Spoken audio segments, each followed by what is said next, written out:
จะประสักจัดพิธีหวนขึ้นมุนเสือวันกรรมกรสากลครบรอบ139 ปีพิธีปาฐกถาเล่าคืนมุนเสือวันกรรมกรสากลครบรอบ139 ปีก็คือวันที่1พฤษภาคมปี1886หาวันที่1พฤษภาคมปี2025ได้จัดขึ้นในวันที่30เมษายนด้วยการเข้าร่วมของทานประดิษฐ์วรรณรัศมีคณะประจำพรรคแขวงประธานกวดกาพรรคแขวงมีประธานสหพันธ์กรรมบาลแขวงมีคณะบริหารงานสหพันธ์กรรมบาลแขวง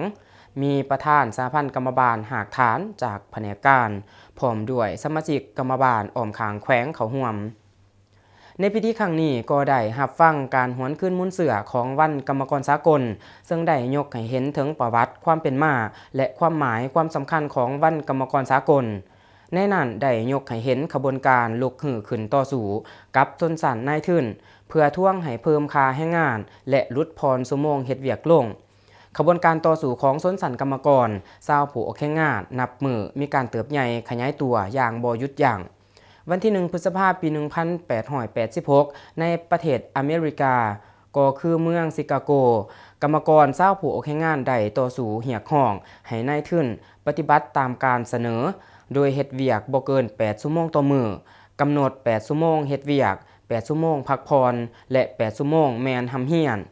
แต่การเรียกร้องได้ถูกปฏิเสธจากพวกนายทุนและยิ่งเฮ็ดให้ขบวนการประท้วงยิ่งเพิ่มทวีกำลังแห้งเฮ็ดให้มีผู้เสียชีวิตจำนวนหลายร้อยคนจากเหตุการณ์ที่เกิดขึ้นมันได้สร้างเป็นกระแสฟ้องอันใหญ่หลวงและแข็งแห้งถึงขบวนการกรรมกรในหลายประเทศในโลกทั้งเป็นบาดกล่าวขยายตัวแห่งไสสนะวันที่14กรกฎาคมปี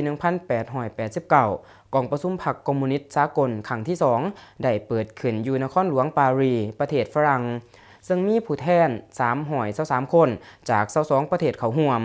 ที่ได้ประชุมผ่านโครงการดำเนินงานสำคัญของชนชั้นกรรมกรที่สามัคคีต่อสู้เพื่อปฏิบัติคำขวัญมื้อหนึ่งเฮ็ดเวียก8ชั่วโมงและกำหนดเอาวันที่1พฤษภาคมปี1886เป็นวันกรรมกรสากลนับแต่นั้นเป็นต้นมา